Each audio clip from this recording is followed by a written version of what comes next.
Nikki Haley's hat is off, it's in the ring, and nothing is going to stand in her way except pretty much everything. Today on Political Excess, we're going to talk a little bit about Nikki Haley and the GOP primary and see where things stand. So we've got this article from Politico here, but you've already heard Nikki Haley, she's officially running for president, and my takeaway is there are very few people genuinely excited about this. It's not shocking that she's running, but I don't really know what her path forward is. She served as UN ambassador under Donald Trump. She was previously the governor of South Carolina. She has to carve out positions that show she's not as extreme as Donald Trump, but she can't really alienate that large Trump base that makes up most of the Republican Party. So I've seen her referred to as a grifter, a Bush-era neocon, a flip-flopper, and on the other side, I've heard much less of this, but she's a breath of fresh air. She's going to bridge the coalitions. She's going to return the Republican Party to an era of sanity. She's a proven leader. She's ready to confront national and global problems, etc. So the Republican base is not the biggest fan of her. Most of the liberals, they don't really like her either. But one thing I tend to see now that I find really odd, a lot of the establishment Democratic base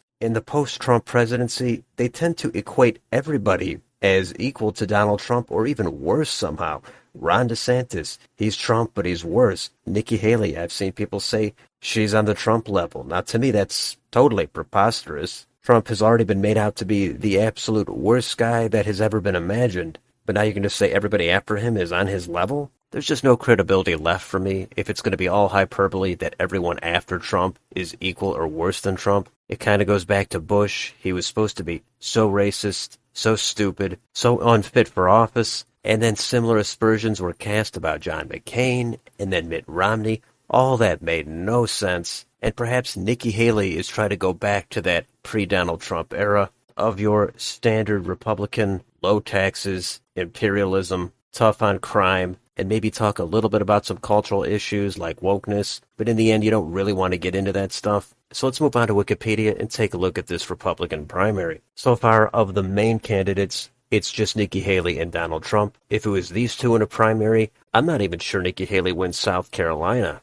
Trump wouldn't even have to do anything, and he would cruise to the nomination, even though I'm sure if it was just these two, people like Mitt Romney, Lisa Murkowski, maybe even Joe Manchin, they would come out for Nikki Haley to try to get anything going they can against Trump, but I don't think it would work. She's just not what the base is looking for. I don't think she's the weakest Republican, the worst candidate out there. She's just too mild in my opinion, but I do think she would be able to beat some Democrats in a head-to-head matchup. She just won't be able to get there if Donald Trump is in the race. So other declared candidates, you've got these three people here. It's not really worth talking about them. Their name recognition is just virtually obsolete, and there's going to be no financial backing for them. So down here we have the decision pending section, and there are some notable names here. Ron DeSantis, of course, he might get into the race. Larry Elder, he did run in that California governor's recall against Gavin Newsom. He didn't make it close. He's probably not a bad candidate for the GOP nomination.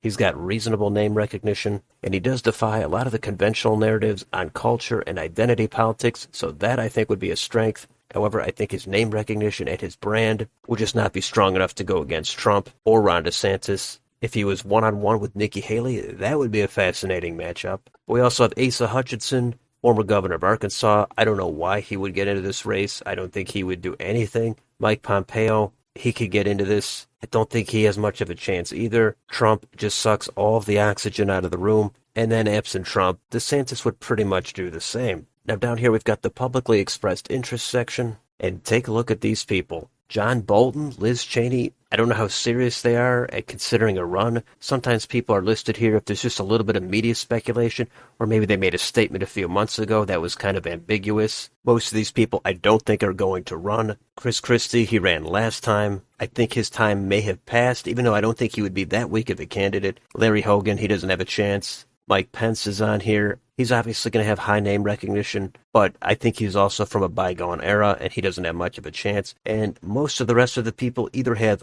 low name recognition, or once they got their name recognition up, they're just not what the base is looking for at this point in time. And we can go down here and look at the potential candidates. There's not much to be gained from here. Again, there's just too much speculation, but there's some potential big names here. Glenn Youngkin, I think, would be the biggest name here, who probably would have the best chance out of this group if he ended up running, but I don't think he's going to run. And then we've got a huge list of names here that have declined to be candidates. Some notable names here: Tucker Carlson, Donald Trump Jr. Even if you decline to run, it's so early, you could still end up changing your mind. So there's always that possibility. Here we've got a vice presidential speculation section. This could be its own video, so we'll come back to that at some other time. Down here we've got endorsements. And Ron DeSantis, he's got some endorsements, even though he's yet to announce his intent to run. I know DeSantis has been getting a little bit more establishment support, so some people are concerned about that. Nikki Haley, looks like she has the super coveted Ralph Norman endorsement. Down here, Donald Trump, he has a ton of endorsements. I haven't even really looked through all these, but you can see there's a ton on here. It's going to be tough to compete with this kind of backing, so it can be intimidating if you're somebody like Nikki Haley that's trying to go up against Donald Trump.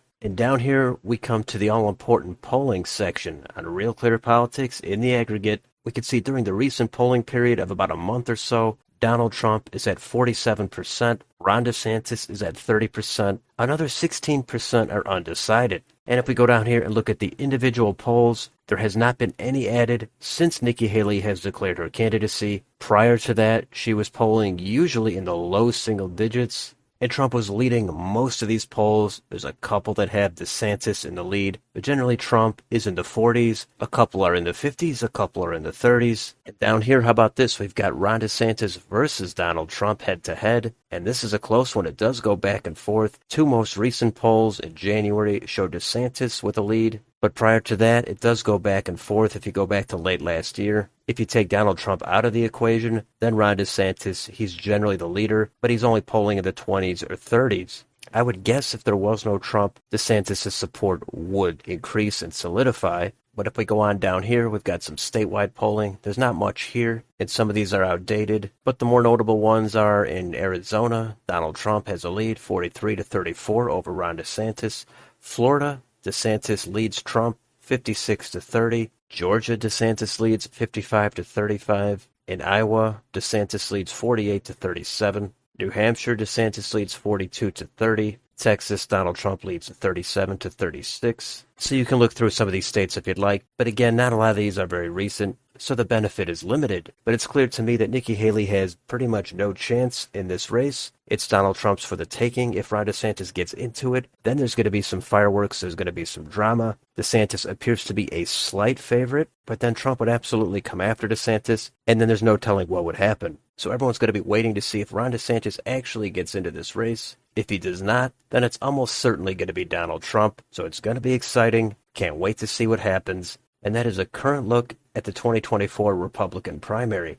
So let me know in the comments, what do you think is going to happen in this primary? Does Nikki Haley have the slightest chance? Who else do you think is going to get into this race? What about Ron DeSantis? Let me know down below. On your way out, don't forget to like, share, and subscribe. Thank you for watching, and I will see you on the next video.